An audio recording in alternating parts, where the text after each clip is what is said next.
আবু জাহেল, উতবা, শাইবা, মুগীরা ডাক দিয়ে বলতেছে, ভাতিজা, তুমি যদি আকাশের চাঁদ দ্বিখণ্ডিত করে দেখাইতে পারো তাহলে আমরা কালেমা পড়ব, মুসলমান হব। আহা, জাবল আবু কুবাইস পাহাড়ের পাদদেশে দাঁড়ায় নবীজি আকাশের চাঁদের দিকে ইশারা করলেন, হে চাঁদ, তুমি খোদার হুকুমে দ্বিখণ্ডিত হয়ে যাও, আলাদা হয়ে যাও। এই দৃশ্যটা শুধু রাসূল একা দেখেছে আর আবু জাহেল একা দেখেছে তা কিন্তু না, মক্কার হাজার হাজার হাজার হাজার মানুষ দেখলো। আল্লাহর নবী যখন হুকুম দিলেন, চাঁদ কাঁপতে শুরু করলো, থরথর থরথর করে চাঁদ কাঁপতে লাগলো। মক্কাবাসী মনে করলো চাঁদ বুঝি জমিনের ভিতরে ভেঙ্গে চুরে পড়ে যাবে। চাঁদ কেঁপে কেঁপে কেঁপে কেঁপে চাঁদ দুইটা খণ্ডে বিভক্ত হলো। পাহাড় জাবাল আবু কুবাইস পাহাড়ের দুই পাশে দুইটা অংশ, চাঁদের অংশ চলে গেল। চাঁদ তখনও কাঁপে। মক্কাবাসী মনে করতেছে আকাশের চাঁদ বুঝি ভেঙ্গে পৃথিবীতে পড়ে যাবে। চাঁদ কেঁপে কেঁপে পাহাড়ের দুই পাশে দুইটা টুকরা, দুই অংশ দুই পাশে চলে গেল। আল্লাহর নবী বললেন, হে চাঁদ, তুমি খোদার হুকুমে দুই খণ্ড হয়ে যাও, দুই ভাগে বিভক্ত হও। আচ্ছা বলেন তো, চাঁদ কি আমাদের আইনে চলে না আল্লাহর আইনে? আশ-শামসু ওয়াল কমারু ওয়ান নুজুমু ওয়াল জিবালু ওয়াশ-শাজারু ওয়াদ-দাওয়াবু ওয়া কাসীরুন মিনান নাস। আল্লাহু আকবার। আল্লাহ ডাক দিয়ে বলেন, হাবিব উম্মতকে বলেন, আলাম তারা, নবী আপনি কি দেখেন না, আন্নাল্লাহা ইয়াসজুদু লাহু মান ফিস সামাওয়াতি ওয়া মান ফিল আরদ, আসমান জমিনের ভিতরে যা কিছু আছে সব আমি আল্লাহকে সেজদা দেয়। কোনো কিছু আমি আল্লাহর সেজদা থেকে দূরে থাকে না বন্ধু। সূর্য আমি আল্লাহকে সেজদা দেয়, চাঁদ আমি আল্লাহকে সেজদা দেয়, পাহাড় আমি আল্লাহকে সেজদা দেয়, নক্ষত্র আমি আল্লাহকে সেজদা দেয়, গাছ আমি আল্লাহকে সেজদা দেয়, প্রাণীকুল আমি আল্লাহকে সেজদা দেয়, কিছু মানুষ আমি আল্লাহকে সেজদা দেয়। সব মানুষে দেয় না, কিছু মানুষ দেয়। সবাই আল্লাহর সেজদা দেয় না। সবাই যদি ঠিক মতো আল্লাহর সেজদা দিত তাহলে জুমার নামাজের রক্তে যে মুসল্লি হয় আসরে সেই মুসল্লি থাকার কথা। কি কথা কন না? জুমাতে যে মুসল্লি কালকে হবে, ওর আসরের দিনে আসরের রক্ত ওই মুসল্লি, মাগরিব ওই মুসল্লি, এশায় ওই মুসল্লি থাকার কথা। হয়তো 19-20 হবে, না হলে 15-20 হবে, কিন্তু 5 আর 20 হবে না। জুমার নামাজে মুসল্লি টাপে টাপে ভরা, আসরের নামাজে 5 আর 20 হয়। 5 আর 20 বুঝছেন নি? 19-20 হয় না, 5-20। তার মানে বাকি 15%ই নাই। তাহলে বাকি 15% কি এই সময়ের ভিতরে সব কবরে চলে গেছে? বুঝতে হবে আপনাকে। এই জন্য আল্লাহ বলছেন, কাসীরুম মিনান নাস, কিছু সংখ্যক মানুষ আমি আল্লাহর সেজদা দেয়, সবাই দেয় না। কিন্তু সব সূর্য, সব চাঁদ, সব নক্ষত্র, সব পাহাড়, সব গাছ, সব সৃষ্টি আমি আল্লাহকে সেজদা দেয়। সুবহানাল্লাহ। একসাথে হবেন, জোরে বলেন। চাঁদ কার অধীনে? আল্লাহর অধীনে। আর হুকুম দিছে আল্লাহর নবী, সাদরে কইছে খোদার হুকুমে দুই খণ্ড হয়ে যাও। জোরে জোরে জোরে জোরে জোরে। উনি নবী, ওনার আঙ্গুলের ইশারায় চাঁদ দ্বিখণ্ডিত হয়। আপনি বলেন তো, চাঁদ তুই দ্বিখণ্ডিত হ, আল্লাহর হুকুমই হবে না। তো নবীজি যেটা কইছে তো আপনি সেটা বলেন। আপনার ইশারাতে হবে না, আপনার জবানে হবে না, কারণ তিনি নবী। অতএব ওনাকে নিজের মতো ভাবা, নিজেকে ওনার মতো ভাবা, এটা হচ্ছে এক ধরনের বুকামি, বলদামি। কথা বলেন ঠিক কিনা? নিজের ইমান নষ্ট হয়, আরো 10 জনের ইমান নষ্ট করে। চাঁদপুরবাসী মনোযোগ দিবেন। আকাশের চাঁদ দুই পাশে দুই টুকরা চলে গেল। আবু জাহেল ডাক দিয়ে বলতেছে, মক্কাবাসী, তোমরা আমার ভাতিজার জাদুতে কেউ মোহিত হবে না, কারণ চাঁদের জায়গা চাঁদ ঠিকই আছে। আমার ভাতিজা তোমাদের চোখের মধ্যে জাদু মারছে। হেদায়েত কার হাতে? আল্লাহ। এটার কপালে হেদায়েত নাই। রে মক্কাবাসী, আমার ভাতিজা তোদের চোখে জাদু মারছে, চাঁদের জায়গায় চাঁদ ঠিক আছে রে। আমার ভাতিজা তোমাদের চোখের মধ্যে জাদু মারছে। কেউ কেউ ঈমান আনলো, কেউ কেউ ঈমান আনলো না, বিশ্বাস করতে পারলো না। আল্লাহর নবী ডাক দিয়ে বললেন, ও চাচারা, তোমরা জানতে চাইছো আল্লাহ আছে এবং আমি তার নবী, তার প্রমাণ কি? আমি প্রমাণ সাবমিট করলাম, তোমরা ঈমান আনো নাই। এইরকম বহু সাহাবীর জীবনে এরকম ঘটনা আসছে। তিনি নবী, আল্লাহ আছে, তার বাস্তব প্রমাণ এইভাবে বহু প্রমাণ হয়েছে। পৃথিবীতে দুইটা নদী আছে, একটা নদীর নাম ফোরাত নদী, একটা নদীর নাম নীল নদী। মনে রাখবেন, এই দুইটা নদী সরাসরি আল্লাহর জান্নাত থেকে প্রবাহিত হয়েছে। আস্তে হয়ে গেল না? জোরে বলেন সুবহানাল্লাহ। এই দুইটা নদী খোদার জান্নাত থেকে এসেছে। এই জন্য আজও পর্যন্ত এই দুইটা নদী কোনোদিনও শুকায় নাই, অথচ হাজার হাজার মাইল নদীর রাস্তা, মরুভূমির ভিতর দিয়ে, পাহাড়ি রাস্তা দিয়ে, শুকনা জায়গা দিয়ে নদী প্রবাহিত হলো। আজও পর্যন্ত নদীটা শুকায় গেল না। আমাদের বাংলাদেশে বহু নদী শুকায় গেছে, কিন্তু এই ফোরাত এবং নীল আজও পর্যন্ত শুকায় নাই। মুসলমান, নীল নদের ভিতরে পানি নাই, অর্থাৎ জোয়ারে কমে গেল। জোয়ার আনার জন্যে জাহিলিয়াতের যুগের মানুষেরা নীল নদের পাড়ে নিয়ে একটা কুমারী মেয়েকে তারা হত্যা করত, জবাই দিত। ওই কুমারী মেয়ের রক্তটা গড়িয়ে গড়িয়ে নীল নদের মধ্যে যখন যায় মিশত, তখন নীল নদে আবার জোয়ার আসত। মনোযোগ দিবেন, আগে সনাতন ধর্মের একটা বিশ্বাস ছিল, স্বামী মরে গেলে জীবন্ত স্ত্রীকেও স্বামীর সাথে পুড়িয়ে হত্যা করে তারে স্বর্গে পাঠানো হতো। কি বুঝলেন? জোর করে স্বর্গে দিয়ে দিছে।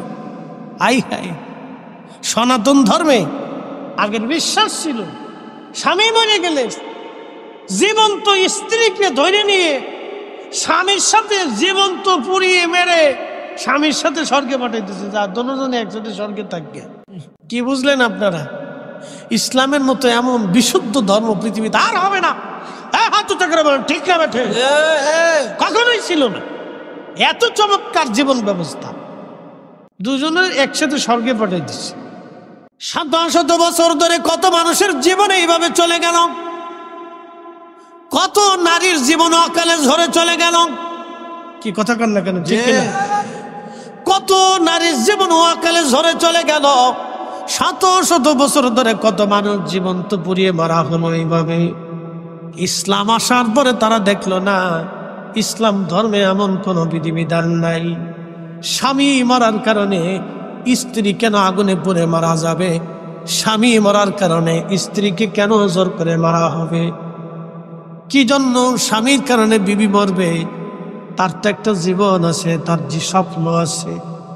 সে যদি স্বামী মারা যায়, অন্য কোথাও সে বিবাহ বসতে পারবে। ইসলাম এই ব্যবস্থাও রেখে দিল যে স্বামী যদি মারা যায়, তালাক প্রাপ্ত হয় মহিলা, তাহলে অন্য স্বামী সে গ্রহণ করতে পারবে। এই স্বাধীনতা ইসলাম নারীদেরকে দিয়ে দিছে। একবার জোরে বলা যাবে কি মারহাবা। কি চমৎকার এক জীবন ব্যবস্থা আল্লাহ আমাদেরকে দিচ্ছেন। মনোযোগ দিয়ে। হ্যাঁ, চাঁদপুরবাসী, তো হযরত ওমর রাদিয়াল্লাহু আনহু মিশর জয় করলেন। মিশর জয় করার পরে মিশরের মানুষেরা নীল নদের জোয়ার আনার জন্য সুন্দরী রূপসী কুমারী একটা মেয়েকে বাছাই করলো।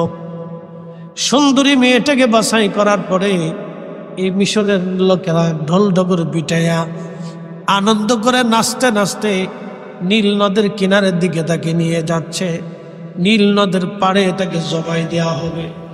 তাকে জবাই করার পরে তার রক্ত গড়িয়ে গড়িয়ে গড়িয়ে গড়িয়ে নীল নদের পানিতে মিশবে, আর নীল নদের জোয়ার আসবে। ওই জোয়ারের আশায় ভ্রান্ত বিশ্বাসী একটা নিরীহ জীবন এইভাবে চলে যাবে। মুসলমানরা মিশর জয় করার পরে সেনাপতি আমর ইবনুল আস রাদিয়াল্লাহু আনহু তিনি জানতে পারলেন একটা কুমারী নারীকে মিশরের নীল নদের পাড়ে তাকে হত্যা করা হবে, তাকে জবাই করা হবে। এই কথা শোনার পরে আমর ইবনুল আস রাদিয়াল্লাহু আনহু দ্রুত গতিতে সৈন্য নিয়ে তিনি মিশরের নীল নদের পাড়ে যে দাঁড়িয়ে গেলেন, তলোয়ার হাত দিয়ে বলেন, এই মিশরের মানুষ, এই জমিন এখন মুসলমানদের জমিন। একসাথে বলবেন আল্লাহু আকবার। এটা মুসলমানদের জমিন, এখানে কোনো অন্যায় হবে না। একসাথে বলবেন আল্লাহু আকবার। কি হবে না? কথা বলেন, অন্যায় হবে না, অন্যায় হবে না। এই জানোয়ার হাতে তলোয়ার দেখতেছ, দেহ থেকে তোমাদের মাথা বিচ্ছিন্ন করে দেও। যদি কুমারী নারীকে, এই নিরাপরাধ একটা মেয়েকে তোমরা নীল নদের পাড়ে এইভাবে বিনা কারণে হত্যা করো। ওরা বলতেছে, আমর ইবনুল আস, আমরা কুমারী নারী নীল নদের পাড়ে জবাই দেওয়ার পরে তার রক্ত যখন পানির সাথে মিশবে তখনই নীল নদের জোয়ার আসবে। আমরা নীল নদের জোয়ার আসার জন্য আমাদের প্রথা, প্রাচীনকাল থেকে প্রথা চলে আসতেছে। এই প্রথা অনুযায়ী আমরা জোয়ার আনার জন্য কুমারী নারী জবাই দিতে নিচ্ছি, তুমি কেন বাধা দিচ্ছ? আমর ইবনুল আস ডাক দিয়ে বললেন, না, এটা ভ্রান্ত মিথ্যা ধারণা। এই ধারণার উপরে রেখে একজন নিরাপরাধ মেয়ের জীবন আমি নষ্ট হতে দিতে পারি না, কখনোই না। তোমরা সরে আসো, না হলে তলোয়ার চালাইতে বাধ্য হব। তখন ওরা বলতেছে, আমর ইবনুল আস, তাহলে শোনো, আমরা তো নারী হত্যা করে রক্ত পানির সাথে মিশিয়ে জোয়ার আনি, তাহলে তোমরা এই প্রথাবাদ আমরা দিতে পারি, কিন্তু পানির জোয়ার আইনে দিতে হবে। একসাথে বলবেন আল্লাহু আকবার। আল্লাহু আকবার। কিসের জোয়ার আনবা? পানির জোয়ার আইনে দাও। তাহলে আমরা আর কুমারী নারী হত্যা করব না, তুমি পানির জোয়ার আইনে দাও। সেনাপতি আমর ইবনুল আস ডাক দিয়ে বললেন, ঠিক আছে, তাহলে তোমরা অপেক্ষা করো, আমার নেতা আছে, আমার মিল্লাতের যিনি খলিফা, খলিফাতুল মুসলিমিন ওমরের কাছে আমি চিঠি পাঠাই, দেখি আমার খলিফার পক্ষ থেকে কি জবাব আসে। একসাথে বলবেন আল্লাহু আকবার। খলিফাও খলিফার মতো, কি কথা কন না কেন? খলিফাও খলিফার মতো, রাষ্ট্রনেতাও রাষ্ট্রনেতার মতো, রাষ্ট্রনেতাও রাষ্ট্রনেতার মতো। আমরা এমন রাষ্ট্রনেতা সারা বছর পরে পাইতেছি যে গম দেখলে রুশ তাই না, যে আসুক ঘোরার ডিমে সবই একই পদেরই, দেখো লাভ নাই। হ্যাঁ, হাজিরিন মনোযোগ দিবেন। আমর ইবনুল আস বলতেছেন, আমি খলিফার কাছে চিঠি লাগবো, পরে আসো, তোমরা চলে আসো, এই নারী হত্যা হবে না। তখন মিশরবাসী বলল, ঠিক আছে, তুমি আমাদের পানি এনে দাও, আমরা মেয়ে হত্যা করব না। সেনাপতি চিঠি লিখলো ওমর ইবনুল আবদুল হযরত ওমরের কাছে, খলিফাতুল মুসলিমিনের কাছে।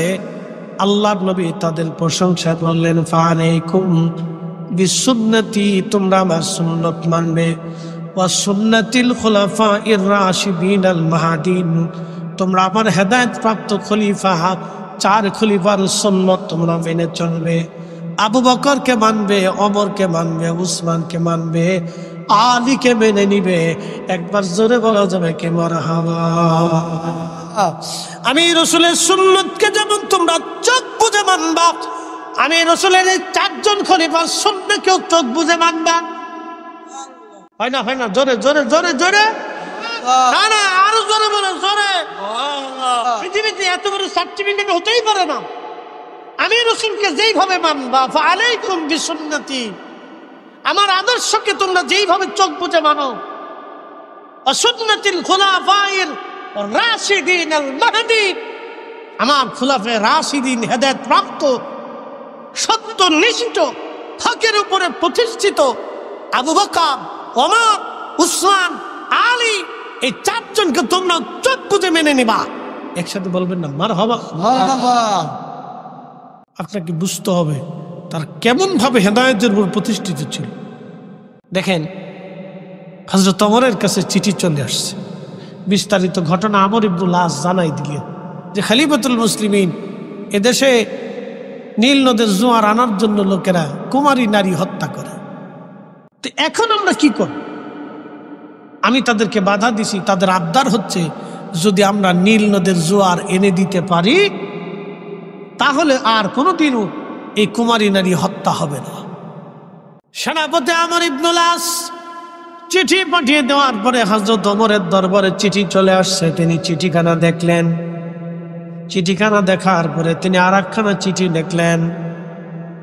চিঠির মধ্যে তিনি লিখলেন, হে নীল নদ, তুমি যদি খোদার হুকুমে প্রবাহিত হয়ে থাকো তাহলে আমি খলিফাতুল মুসলিমিন ওমর বলতেছি তুমি খোদার হুকুমেই প্রবাহিত হয়ে যাও। সুবহানাল্লাহ। আর যদি তুমি আল্লাহর হুকুমে প্রবাহিত না হও তাহলে নীল নদ, তোমার প্রতি আমার কোনো কথা নাই, তাহলে তোমাকে আর প্রবাহিত হতে হবে না, জোয়ার আসতে হবে না। একসাথে বলবেন আল্লাহু আকবার। সাগরে জোয়ার আসেনি?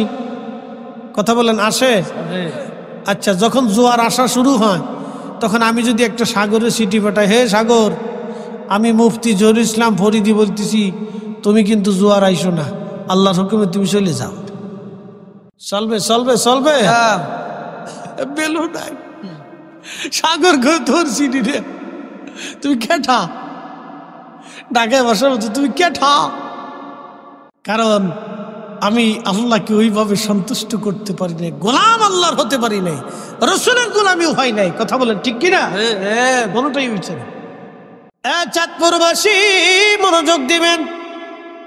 হযরত ওমর চিঠিখানা লেখার পরে ভাঁজ করে দিয়ে বার্তাবাহককে বললেন, যাও আমর ইবনুল আসকে বলবা, আমর ইবনুল আসকে তুমি যা বলবা এই চিঠিখানা যেন নীল নদের মধ্যে ছেড়ে দিয়ে আসে, বাকি চিন্তা কাউকেই করা লাগবে না, চিঠিখানা যেন নীল নদের মধ্যে ছেড়ে দিয়ে আসে। আস্তে হয়ে গেল না? জোরে বলবেন বলেন আল্লাহ আছে না নাই? আছে, আছে। খাজা বাবা আজমিরি, খাজা বাবা আজমিরি পুরা আয়না সাগরের পানি একটা লুটার ভিতরে ভরেছিলেন, একটা লুটার ভিতরে এনেছিলেন। বলেন আল্লাহ আছে? আল্লাহ যে আছে উনি দেখানোর জন্য পুরানা সাগরের পানি একটা লুটার ভিতরে ভরে দেখিয়ে দিলেন, এই যে দেখো আল্লাহ আছে। একসাথে বলবেন আল্লাহু আকবার। এদেশে মুসলমান এমনি হয় নাই, মুসলমান এইটা দেখে দেখে মুসলমান হয়েছে। কি কথা বল না কেন? এটা দেখে দেখে মুসলমান হয়েছে, এমনি মুসলমান হয় নাই। তেলের গাড়ি তেলে চলে,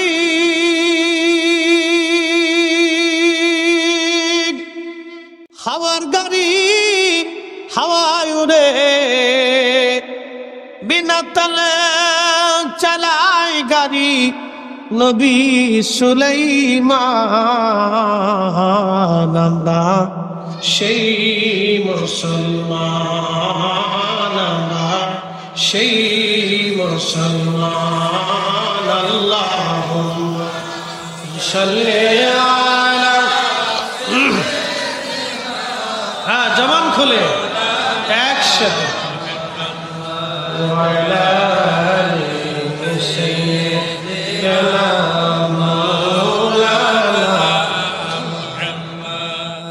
ঠিকই তাই। চিঠিখানা নিয়ে যা হলো সুদূর মদিনাতুল মুনাওয়ারা থেকে মিশরের নীল নদ, চিঠি চলে গেল নীল নদে। আমর ইবনুল আস চিঠিখানা নিয়ে নীল নদের পানির মধ্যে ছেড়ে দিয়ে চলে আসলেন। হযরত ওমর কি লিখলেন? হ্যাঁ নীল নদ, আমি খলিফাতুল মুসলিমিন ওমর বলতেছি, যদি তুমি খোদার হুকুমে প্রবাহিত হও তাহলে আমি বললাম তুমি খোদার হুকুমেই প্রবাহিত হয়ে যাও। আর যদি তুমি খোদার হুকুমে প্রবাহিত না হও, নিজের ইচ্ছায় নিজের শক্তিতে প্রবাহিত হও, তাহলে তোমাকে প্রবাহিত হওয়া লাগবে না। একসাথে বলবেন আল্লাহু আকবার। নীল নদ কার হুকুমে? আরব সাগর কার হুকুমে? সাগরের জোয়ার ভাটা কার হুকুমে? নদীর জোয়ার ভাটা কার হুকুমে? সূর্য উঠা ডোবা কার হুকুমে? শীত গরম গ্রীষ্ম বসন্ত হেমন্ত আর এই বর্ষা আর গ্রীষ্ম কার হুকুমে? আল্লাহর হুকুমে। ইসলাম সত্য, এটা আপনাকে বুঝিয়ে দিচ্ছি। আল্লাহ এবং তার রসুল সত্য, বুঝে যান ওমর থেকে। আল্লামা আবুল ফারাজ ইবনুল জৌজি 900 বছর আগে তিনি তার কিতাব উয়ুনুল হাকাতের মধ্যে তিনি লিখতেছেন, চিঠি কেন রেখে চলে আসার পরে নীল নদের মধ্যে জোয়ার আসলো। নীল নদে জোয়ার এসে গেল, কোনদিন আর দ্বিতীয়বার নীল নদে জোয়ার আনার জন্য চিঠি লাগে নাই। 1450 বছর ধরে জোয়ার আসতেছে, জোয়ার যাচ্ছে, নীল নদে জোয়ার এসে গেল, কোনদিন আর একটা কুমারী নারীকে হত্যা করা লাগে নাই। এরা মুসলমান, মুসলমান, মুসলমান। এই ইসলাম, ইসলাম, ইসলাম শান্তির ধর্ম। নিরাপরাধ কোনো মানুষের জীবন চলে যাক, এটা ইসলাম মুসলমান কোনোদিন চায় না। কথা বলেন ঠিক কিনা? যে বাইজিদ বুস্তামি রহমতুল্লাহ আলাইহির বাড়ির পাশে সামন ছিল আগুনের পূজারি। কিসের পূজারি? বাইজিদ বুস্তামির বাড়ি হচ্ছে ইরানে। তো সাবেক ইরানিরা, প্রাচীন ইরানিরা আগুনের পূজা করত। ভারতবর্ষে যেমন মূর্তি পূজা করে, দেবতার পূজা, এই পূজা, পাথর পূজা, গাছ পূজা। বিরাট একটা গাছ দেখলে গাছের নিচে মোমবাতি জ্বালাই দিয়ে বাস ওখানে সেজদায় পড়ে গেছে, পূজা অর্চনা শুরু করছে, ভাবে এটাই আমার ক্ষুধা। বিরাট একটা গাছ দেখলে ভাবে এটাই ক্ষুধা, গাছের ভিতরে ক্ষুধা ঢুকে গেছে, কি পাগল, হ্যাঁ এটাই ক্ষুধা। বড় বট গাছ দেখবেন, ওই বট গাছের নিচে মোমবাতি জ্বালাই দিয়ে বা সেজদায় পড়ে গেছে, এটাই ক্ষুধা। মুসলমান, ইরানিরা আগুনের পূজা করত। বাইজিদ বুস্তামি রহমতুল্লাহ আলাইহির বাড়ির পাশে প্রতিবেশী শামউন 40 বছর ধরে সে আগুনের পূজা করে। শুধু পূজা করে না, সে আগুন পূজারীদের ধর্মযাজক। আগুন পূজারী যারা ছিল তাদের ধর্মগুরু ছিল শামউন। ইন্তেকাল হয়ে যাবে, মারা যাবে, এমন সময় হযরত বাইজিদ বুস্তামি কাছে গেলেন, ডাক দেয়া বলে, শামউন রে, 40 বছর ধরে আগুনের পূজা করলাম। 40টা বছর ধরে আগুনের পূজা করছো শামউন, 40 বছর ধরে আগুনের পূজা করছো তুমি, একটা দিনের জন্য আল্লাহকে আল্লাহ বলে তুমি মানো নাই। শামউন ডাক দে কই, বাইজিদ, আল্লাহ আছে, তার প্রমাণ কি? আল্লাহ আছে, প্রমাণ কি? আল্লাহ যে আছে তার প্রমাণ কি? বাইজিদ, আল্লাহ আছে তার প্রমাণ কি? বাইজিদ ডাক দে বলতেছে, শামউন, আল্লাহ আছে, প্রমাণ কি? প্রমাণ লাগবে তোমার, বলো। শামউন বলে, বাইজিদ, তুমি তো আমার কাছে আসছো, প্রমাণ তুমি সাবমিট করো। বাইজিদ ডাক দে বলেন, শামউন রে, 40টা বছর তুমি আগুনের সামনে নিজের মাথা নত করে সেজদায় পড়ে থাকছো। 40 বছর ধরে তুমি আগুন রে পূজা করছো, কারণ তুমি মনে করো আগুনই তোমার খোদা।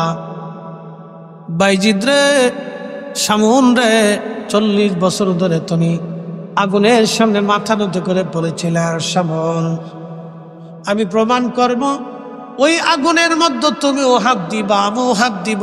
যার হাত আগুনে পুড়াবে আমি জানবো তার ধর্মই মিথ্যা। তাহলে তুমি আগুনে হাত দাও, আমিও আগুনে হাত দিয়ে দেখি কার ধর্ম সত্য এবং মিথ্যা হয়। একসাথে বলবেন আল্লাহু আকবার। আল্লাহু আকবার। ওলিদের কাছেও মানুষ আল্লাহ সত্য আছে কিনা প্রমাণ চাইছে। বলে, প্রমাণ দাও। বলে, প্রমাণ দিচ্ছি, তুমি আগুনে হাত দাও, আমার হাত দিয়ে দিই, দেখি কার হাত পুড়ে কারটা পুড়ে না। বাইজিদ বুস্তামি ডাক দে বলতেছে, শামউন, আগুনের ভিতরে হাত দাও। এখন শামউন চিন্তা করে, 40 বছর ধরে আমি আগুনের পূজা করলে কি হবে? আগুন তো আর আমার ছাড়বে না। আগুনের একটা ধর্ম আছে, জ্বালাইয়া পুড়াইয়া সারকার করে দেওয়া। কথা ঠিক কিনা? ছাই করে দেওয়া, এটা হচ্ছে আগুনের ধর্ম। জ্বালাই পুড়াইয়া ছাই করে দেওয়া। তা আমি শামউন যতই পূজা করিয়া সেজদা দিয়ে পড়ে থাকি, আগুন তো আমার খাতির করতো না। কিন্তু শামউন তখনও জানে না যে এই আগুনের নিয়ন্ত্রক স্রষ্টা তিনি আল্লাহ। শোনেন, ইসলাম ওলিদের হাত ধরে আসছে। যারা আজকে ওলিদের মাজার ভাঙতে চাও, শিরিকের দোহাই দিয়ে আউলিয়া কেরামের সাথে বিয়াদবি করতে চাও, কপালে খারাপই আছে। কথা বল না কেন? কপালে অনেক বড় খারাপই আছে। খুব মনোযোগ দিয়ে। তো শামউন চিন্তা করে আগুনে যদি আমি হাত দিই তো আগুনে তোর খাতির করতো না, আগে বাইজিদ হাত দিক, বাইজিদের হাত তো পুড়ে যাবেই, তো পুড়ে গেলে আমি বলবো তোমার ধর্ম মিথ্যা, আগে বাইজিদটা ফুরুক। এটা জানে না যে অলিদের দৌড় আল্লাহর আরশে মুআল্লা পর্যন্ত। রসুলের সামনে সাহাবী মুসান্নিফ ইবনে আবি শাইবার ভিতরে ইমাম বুখারীর উস্তাদ ইমাম ইবনু শাইবা একটা হাদিস লিখছেন। ইমাম সুয়ুতী তিনি তিনার কিতাব জামিউস সগীরের ভিতরে লেখছেন, ইমাম মানাবী আত-তাইসিরের মধ্যেও লেখছেন। মনোযোগ দিন। আল্লাহ রসুলের সামনে এক সাহাবী, তার নাম হারেস। নবীজি ডাক দিয়ে বললেন, তোমার সকাল কেমন কাটে? বলে, হুজুর পরিপূর্ণ ইমানের সাথে কাটে। বলে, হারেস রে, তোমার ইমানের হাকিকত কি? সব হাকিকতের হাকিকতও আছে, সব ভেদেরও ভেদ আছে, মানব দেহের ভিতরে ভেদ আছে, রহস্য আছে। একসাথে বলবেন আল্লাহু আকবার। মানব দেহের ভিতর রহস্য কি জানেন? আপনাদের সামনে ফরিদি সাহেব কথা বলতেছে, তার একটা নাম হচ্ছে ফরিদি, কিন্তু কথা যে বলতেছে তার বাহিরের যে স্ট্রাকচার হাত নড়তেছে এটা হলো একটা কায়া বডি, ছায়া, এটা কায়া একটা বডি, কিন্তু কথা ভিতরে বলতেছে। কি কথা কন না কেন? এই ভিতরের জন্য হচ্ছে রহস্য, এটা ভেদ ভেদ, ভিতরের জন্য হচ্ছে রহস্য। উনি আল্লাহর হুকুমে আসছে, আবার আল্লাহর হুকুমে ওনাকে আল্লাহ নিয়ে চলে যাবে। শাস্তি ওনার উপরে হবে, ওনার উপরে বাটাম চালান চলবে, ওনারই আল্লাহ আবার জান্নাতে নিয়ে যাবে, ওনার সাথে আল্লাহ কথাবার্তা বলবে, জিজ্ঞাসাবাদ করবে। ওই যে ভিতরে যে আছে আপনার ভিতরে উনি বসে রয়েছে। এই বাহিরের যেটা বডি, এটা একটি স্ট্রাকচার। আল্লাহ একটা স্ট্রাকচার দিয়ে লাকাদ খালাকনাল ইনসানা ফি আহসানি তাকওয়িম, আপনারা সুন্দর অবয়ব দিয়ে আল্লাহ আপনারা বানাইয়া আপনার ভিতরে অরিজিনাল জন্য বসাই দিয়ে রাখছে। একসাথে বলবেন না আল্লাহু আকবার। আল্লাহু আকবার। আল্লাহর প্রেম কি বডির সাথে হয়? আল্লাহর প্রেম এই বডির সাথে হয় না, আল্লাহর প্রেম হয় ভিতর জনের সাথে। হাজিরিন, নবীজি ডাক দিয়ে বলতেছেন, হারেস, প্রত্যেক হাকিকতের হাকিকত আছে, তোমার হাকিকত কি? তোমার ঈমানের হাকিকত কি? সাহাবী ডাক দিয়ে বলতেছে, ইয়া রাসূলুল্লাহি কাআন্নী আনজুরু ইলা আরশি রাব্বি বারিজান। আমার ঈমানের হাকিকত, আমি আপনার সামনে দাঁড়ায়া দাঁড়াইয়া খোদার আরশে মুআল্লা দেখতেছি। একসাথে জোরে বলেন আল্লাহু আকবার। সাহাবী যদি আরশে মুআল্লা দেখে, তাহলে আপনার নবী আজকের মাহফিল বুঝি দেখে না? জোরে জোরে জোরে বলেন, জোরে বলেন, জোরে। কান্নী আনজুরু ইলা আহলিল জান্নাহ ইয়াতাজাওয়ারুনা ফিহা। নবীজি, আমি আপনার সামনে দাঁড়াইয়া খোদার জান্নাত দেখি, জান্নাতের ভিতরে জান্নাতীরা মোলাকাত করে আনন্দ করে, তাও দেখি। জোরে জোরে জোরে জোরে জোরে জোরে। নবীর সামনে দাঁড়াইয়া সাহাবী যদি জান্নাত দেখে, তাহলে নবীজি আজকের মাহফিল দেখে না? জোরে বলেন, দেখে। সহজ, শুইতে শুধু এটা কেনা ফেসে ফেসে আমরা বেদাতি বানাইছি। কি কথা কর না যে আমরা কি বানাইছি? বেদাতি। আমরা খুব বেদাতি, বিরাট বেদাত করছি, একবারে খুব জঘন্য বেদাত করে ফেলছি। আল্লাহ নবী ডাক দিয়ে বলতেছে, তারপরে কি? সাহাবী ডাক দিয়ে বলতেছে, কান্নী আনজুরু ইলা আহলিল নারি ইয়াতাদাওয়াউনা ফিহা। আল্লাহর নবী গো, আমি জাহান্নাম দেখি, শুধু জাহান্নাম দেখি শেষ না, জাহান্নামীরা হট্টগোল করে কষ্ট করতেছে জাহান্নামে। আমি সাহাবী আপনার সামনে দাঁড়াইয়া দাঁড়াইয়া দেখি। জোরে বলা যাবে আল্লাহু আকবার। সামুন জানে না আল্লাহর ওলির দর কত দূর পর্যন্ত। বাইজিদ বুস্তামি বিসমিল্লাহ বলে আগুনের ভিতরে হাত ঢুকিয়ে দিলেন। আগুন জ্বলে রে, বাইজিদ জ্বলে না। আল্লাহু আকবার। একসাথে বলেন, জোরে বলেন আল্লাহু আকবার। তেলের গাড়ি তেলে চলি, হাওয়ার গাড়ি হাওয়ায় উড়ে, বিনা তেলে চালায় গাড়ি, নবী সুলাইমান, আমরা সেই মুসলমান, আমরা সেই মুসলমান। আগুন জ্বলতেছে, বাইজিৎ জ্বলে না। শামুন ডাক দে বলতেছে, বাইজিৎ হাত বের করে নিয়ে আসলেন। শামুন, দেখো আমার হাত আগুনে পোড়াই নাই। শামুন ডাক দেখায়, বাইজিৎ রে, 40 বছর ধরে আগুনের সামনে মাথা নত করে পড়ে থেকেছি, পূজা করেছি, অর্চনা করেছি। 40 বছর পর আমার সাহস হলো না আগুনের ভিতরে হাত দিতে। বাইজিৎ, কোন ইমানে, কোন আমলে আজকে আগুনকে তুমি বাধ্য বানাইলা রে বাইজিৎ? শামউন, ওই আগুনের মালিক যে আমারও মালিক, সে, আমি আগুনের মালিক, আমার মালিক এক মালিক রে আমি খুশি করেছি বিদায় আগুনের শব্দ হয় নাই আমার হাত পোড়াইতে রে ভাই শামউন। আল্লাহু আকবার। বলে বাইজিৎ, আর না, আমারও কালেমা পড়িয়া মুসলমান বানাইয়া দাও।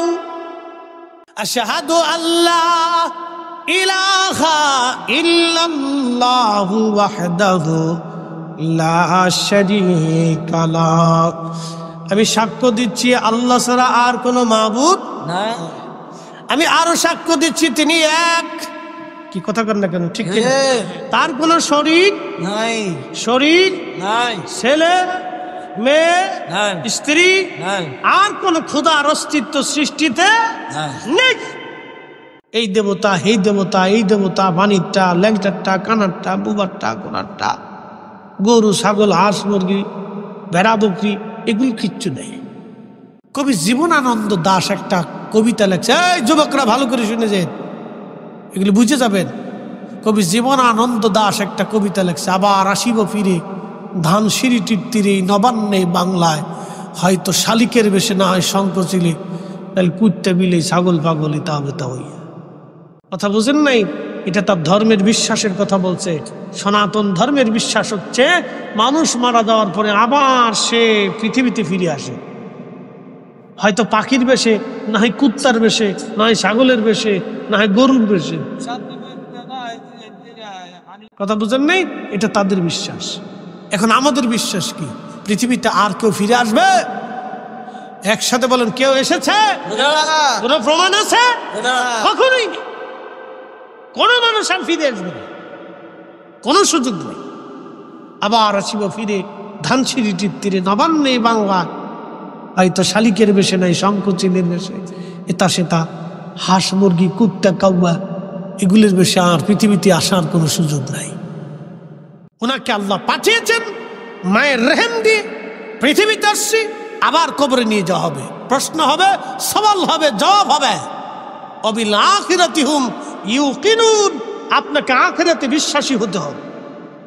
আচ্ছা বলেন, কেউ যদি আখিরাতে পরিপূর্ণ বিশ্বাসী হয়, সেই লোকটা কি সুদ খাইতে পারে, ঘুষ খাইতে পারে, অন্যায় বিচার করতে পারে? কখনোই পারে না। প্রিয় মুসলমান আমার, পৃথিবী বিখ্যাত একজন আল্লাহর ওলি, তার নাম হযরত আবু মুসলিম আল খাওলামি। একসাথে বলবেন আল্লাহু আকবার। বলতেছি, বলে হুজুর এই কথা কেন বলতেছেন? এগুলি আমাদের বিশ্বাস, আপনাকে পরিপূর্ণটা বুঝতে হবে। দেখেন, আবু মুসলিম আল খাওলামি তিনি কোন সাহাবী না, যদিও রসুলের জামানাতে তার জন্ম হয়েছে, তার বাড়ি ছিল মিশর। তো মিশর থেকে তিনি মক্কা মদিনা আসার পরে দেখছেন আল্লাহর নবী আর দুনিয়াতে নাই। তিনি হযরত আবু বকরের হাতে কালেমা পড়ছেন। তো হযরত ওমরের, আবু বকরের আমলে ওই যে ভণ্ড নবীদের উদ্ভব হয়েছিল না, বিভিন্ন নবী দাবি করছে, যেমন মির্জা গোলাম আহমদ কাদিয়ানি, এই ভারতে এই ব্রিটিশদের এই দালাল, হেতাই কইছিল আমি নবী। এই যে কাদিয়ানি ফেরকা, এই আহমদিয়া জামাত, তাদের নাম হচ্ছে আহমদিয়া জামাত। শুনতে হবে, বুঝতে হবে, আহমদিয়া জামাত, কাদিয়ানি ফেরকা। এই মির্জা গোলাম আহমদ কাদিয়ানি, সে বলল আমি নবী। ওরে ব্রিটিশটা তৈরি করে বলল তুই নবী দাবি কর, তোরে পয়সা করি, অর্থ করি, যা লাগে আমরা সব দেব। এখনো ব্রিটিশদের কাছ থেকে তাদের অর্থ করি আসে। এই যে বড় বড় কোম্পানি, প্রাণ ট্রাণ, এগুলো সব ওদের তৈরি, বুঝতে পারছেন? এই মির্জা গোলাম মাহমুদ কাদিয়ানী বললেন আমি নবী। আল্লাহ বললেন ঠিক আছে তোমার নবুয়ত দেখাইতেছি। এটাই করছে কি বাথরুমে ঢুকছে, তো বাথরুম ভাঙ্গে ভিতরে পড়ে গেছে। একসাথে বলবেন আল্লাহু আকবার। এখন 3 দিন পর্যন্ত উম্মতে নবী খুঁজে পায় না, তো নবী নবী নাই। 3 দিন পরে দেখা যায় যে নবী গু খাইয়ে মইরে ভুলে রয়েছে। একসাথে কোন আল্লাহু আকবার। এই কাদিয়ানীদের নবী পায়খানা খাইয়ে বাথরুমের ভিতরে ফুললে এমনি ভরে রয়েছে। দেখে বাথরুমের ভিতরে কাদিয়ানী ফিরে রয়েছে। শাস্তিটা কার? একসাথে বলতো না কার শাস্তি? যুগে যুগে আল্লাহ রসুলের সাথে ক্ষুধাদ্রোহীরা এইভাবে শাস্তি পেয়েছে, ক্ষুধাদ্রোহীরা এইভাবে শাস্তি ভোগ করছে। মির্জা গোলাম মাহমুদ কাদিয়ানীর আল্লাহ পায়খানা খাওয়া মেরে ফেলে দিল। নমরুদের আল্লাহ জুতা দিয়ে পিটায় মারল। ফেরাউনরা মার আল্লাহ সুবায়ে সুবায়ে মারল। এইভাবে ক্ষুধাদ্রোহী যারা ছিল আল্লাহ তাদেরকে ধ্বংস করে দিয়েছে। আজকে যারা মুসলমানদেরকে হিট করতেছে, ভারতের মুসলমানদেরকে যারা নির্যাতন করতেছে, কয়েকদিন আগেও দেখলাম ভারতের একটা মসজিদ, ওই যে ইসকন যারা আছে বাংলাদেশে দেখবেন ইসকন, এরা উগ্রপন্থী, এরা জঙ্গি গোষ্ঠী, সন্ত্রাসী। এই ভারতের ইসকন এলারা মাঝে মধ্যে কোনো মসজিদকে তারা শহীদ করে দেয়। ওই মসজিদ বাঁচাইতে যায় 3 জন মুসলমানকে তারা হত্যা করেছে। এরকম হাজার হাজার ভারতের মুসলমানদেরকে তারা মাঝে মধ্যে মেরে ফেলে দেয়, দাঙ্গা হাঙ্গামা সৃষ্টি করে। বাংলাদেশে হিন্দু মুসলমান নিয়ে কোনোদিনও ঝগড়া ফাসাদ ছিল না। আজকে ইসকন নামক উগ্রপন্থী দলটা আমাদের দেশে হিন্দু মুসলমানের বিভেদ তৈরি করার জন্য দাঙ্গা বাঁধানোর চেষ্টা করতেছে। কথা বলেন ঠিক কিনা? সতর্ক থাকতে হবে। আমার জীবনের লাইফে আমি কোনোদিন দেখি নেই যে বাংলাদেশে হিন্দু মুসলমানের দূরত্ব ছিল। হিন্দুরা আমাদের বাজারে ব্যবসা করছে, আমরা তাদের সাথে ব্যবসা করি। গত রমজানে আমি নিজেও হিন্দুর দোকান থেকে মাল কিনে নিয়ে আমি যাকাত দিচ্ছি। তার আগেও দিছি, দাদা আসবেন আমার এলাকাতে। আমি গেলে কেন হিন্দুরা আমার যথেষ্ট সম্মান করে। হিন্দু মুসলমানের আমরা কোনো দূরত্ব দেখি না। ধর্মীয় মত পার্থক্য আছে, কিন্তু ব্যবসা বাণিজ্য, উঠা চলা ফিরা, সামাজিকতা, রাজনীতি আমরা একসাথেই করি। কি কথা কন না কেন? এই ইসকন আইসা হিন্দু মুসলমানের দূরত্ব তৈরি করে দিয়ে সাম্প্রদায়িকতা সৃষ্টি করার চেষ্টা করতেছে। এটা আমরা বাঙালিরা মানবো না। কথা কন ঠিক কিনা? আমরা একসাথে মিলেমিশে আছি, এই সারা বছর চলতেছে এইভাবে। এগুলো উগ্রতা। প্রিয় উপস্থিতি, কম মনোযোগ দিবেন। হাজিরিন, আবু মুসলিম আল খাওলামি কালেমা পড়লেন। কালেমা পড়ার পর মুসলিম আল খাওলামিকে হযরত আবু বকর বললেন, যান আপনি ইয়ামান দেশে কালেমার দাওয়াত দেন। আবু মুসলিম আল খাওলামি ইয়ামান দেশে কালেমার দাওয়াত দিতে গেলেন। এই শুনে যান, রাসূল আছে, আল্লাহ আছে, আপনাদেরকে বাস্তব প্রমাণ দিচ্ছি। বাকি কিছু কিনা, এটা হলো বাস্তবতা থেকে প্রমাণ দিচ্ছি যে আল্লাহ এক এবং তার রাসূল এক আছে। এটা বাস্তব প্রমাণ, বুঝতে হবে। প্রিয় উপস্থিতি, মনোযোগ দিবেন। আবু মুসলিম আল খাওলামি রাহমাতুল্লাহ আলাইহি ইয়ামান দেশে কালেমার দাওয়াত দিতে গেলেন। যখন কালেমার দাওয়াত দিতে গেছেন, তখন ইয়ামান দেশে একজন ভণ্ড নবীর উদ্ভব হলো। তিনি বললেন, আমি নবী। ইয়ামান দেশে এমন কোনো সৈন্যবাহিনী ছিল না, এমন শক্তিশালী মুসলিম দল ছিল না যে তাকে প্রতিহত করবে ইয়ামান দেশে। প্রধানমন্ত্রী আসি, একটু তাকবীর। হ্যাঁ, আলহামদুলিল্লাহ, আমাদের প্রধান অতিথি সাহেব রহমান রাসেল সাহেব আমাদের মাঝে উপস্থিত হয়েছে। এই গ্রামের সরকার রহমান রাসেল সহকারী বাংলাদেশ আলহামদুলিল্লাহ উনি উপস্থিত হয়েছে। আমরা সবাই সুখে আলহামদুলিল্লাহ। সেই এলাকার একটি এলাকায় বড় আল্লাহ তাআলা আমাকে ভালো আছে। আসসালামু আলাইকুম। আচ্ছা, আমরা বলি আলহামদুলিল্লাহ। আমাদের সম্মানিত প্রধান অতিথি তিনি চলে আসছেন, সভাপতি মহোদয় আছেন, আমাদের অতিথিবৃন্দ সবাই আসছেন। আমরা সকলে বলি মারহাবা, নারে তাকবীর, নারে রিসালাত। ফিসে যারা আছেন ভিতরে বইলে সুন্দর হয়। আসেন ভাই, বসে পড়ি। ভাই, প্রিয় ভাই আমার, বসে পড়ি। শোনেন, একটা কথা আপনাদেরকে বলি। এই গ্রামে 100 বছর শতবর্ষী বয়সী কেউ আছে? 100 বছরের বয়সী কেউ আছে এই গ্রামে? 100 বছর বয়স কেউ আছে? তার অর্থ কি? অর্থ হচ্ছে 100 বছর আগে যারা এই কি বলে জগন্নাথপুরে ছিল, আজকে কিন্তু তারা নাই, তারা সবাই মাটির নিচে। এই আর আগামী 100 বছর পরে আমরাও সবাই মাটির নিচে। কি কথা ঠিক কিনা? আপনি একটু ভাবেন, একটু চিন্তা করেন যে 100 বছর আগে যারা ছিল জগন্নাথপুরে, তারা কিন্তু কেউ নাই, সবাই মাটির নিচে চলে গেছে। তা আগামী 100 বছর পরে আমরাও সবাই মাটির নিচে চলে যাব।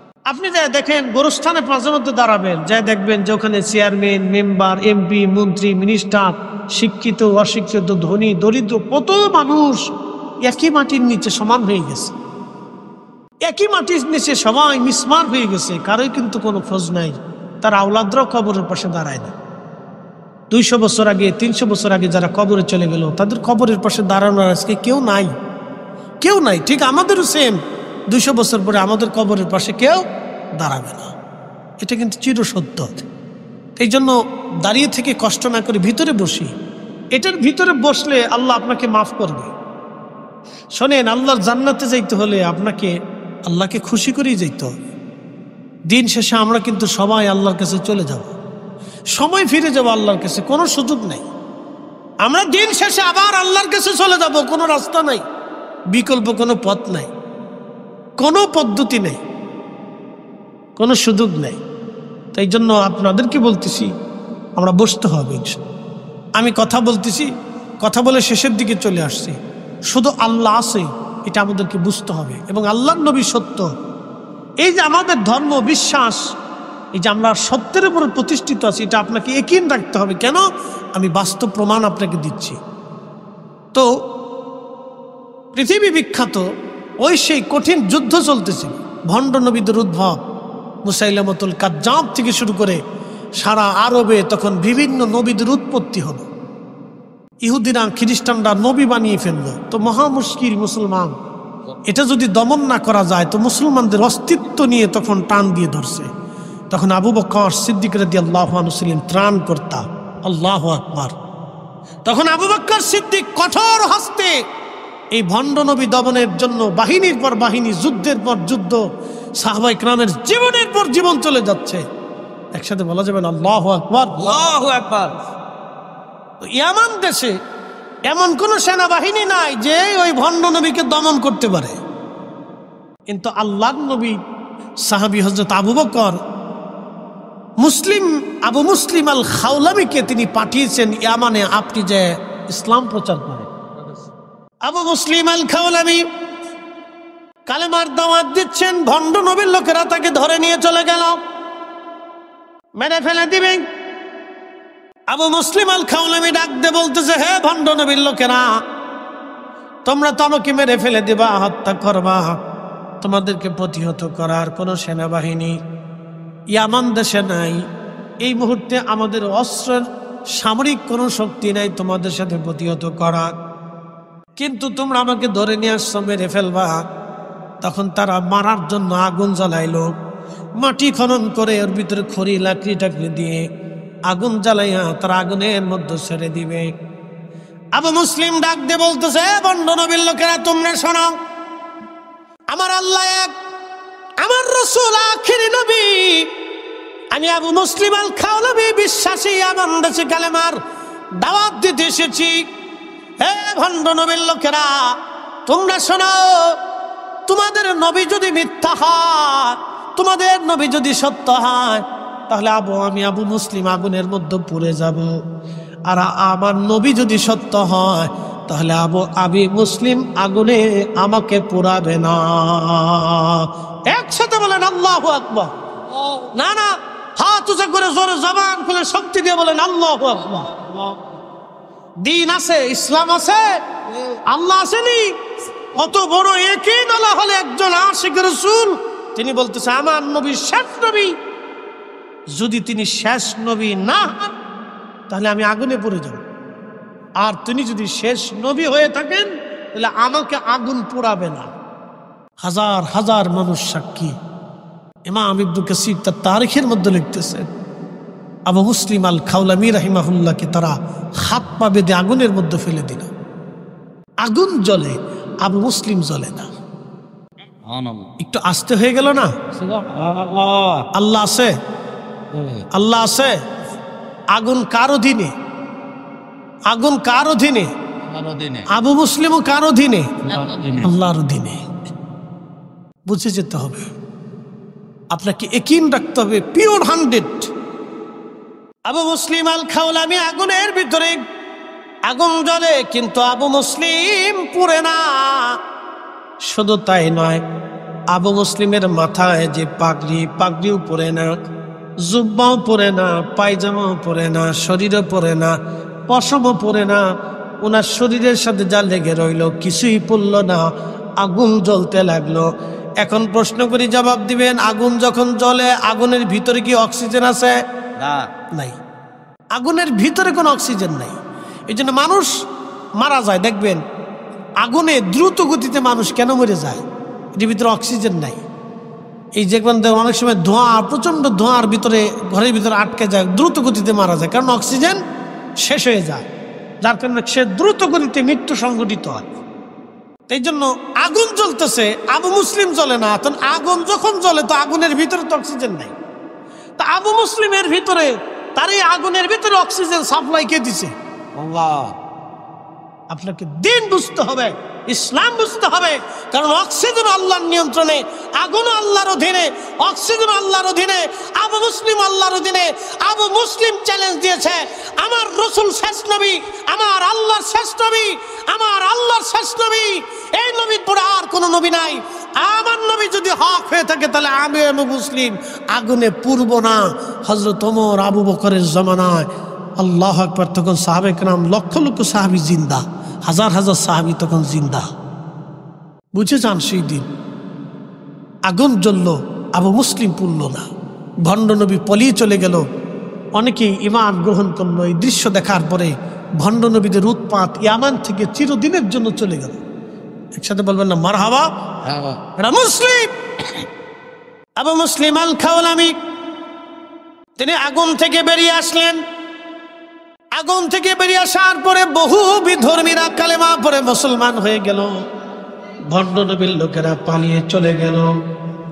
আবু মুসলিম আল খাওলামি শুধু ইয়ামান থেকে মদিনার দিকে রওনা হয়ে গেলেন। হযরত ওমর ইয়ামান এবং মদিনার রাস্তার পাশে দাঁড়িয়ে থাকেন দিনের পর দিন। আবু মুসলিম আসবে, আমি আবু মুসলিমকে রিসিভ করব, কারণ আবু মুসলিম হলো এই উম্মতের ইব্রাহিম। আল্লাহ। হযরত ওমর পথের পাশে দাঁড়ানো, দিন গুনতেছে, কবে আসে কবে আসে। সকাল থেকে সন্ধ্যা দাঁড়িয়ে থাকেন, প্রত্যেক দিন দাঁড়ায় আছেন, আবু মুসলিম আল খাওলামি আসবে, এই উম্মতের ইব্রাহিমকে আমি ওমর দুই নজর দিয়ে দেখতে চাই। আগুন জ্বলল কিন্তু আবু মুসলিম পুড়ে না। হাজিরিন, কুরআনে আল্লাহ বলে দিলেন, আল্লাযীনা আমানু ওয়া কানু ইয়াত্তাকুনা লাহুমুল বুশরা ফিল হায়াতিদ দুনিয়া ওয়া ফিল আখিরাহ।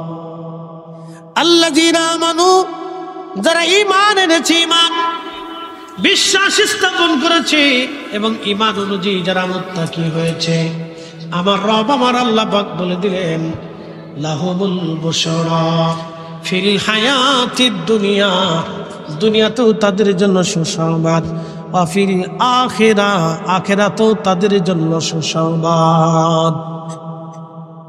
আবু মুসলিম মদিনার উপকণ্ঠে আসলেন।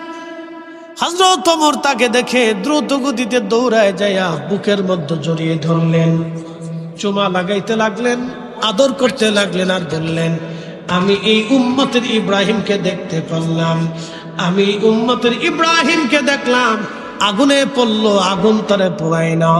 আমি ওমরের কপাল ভালো, আমি ধন্য, আমি এই উম্মতের ইব্রাহিমকে দেখার সুযোগ হয়ে গেল।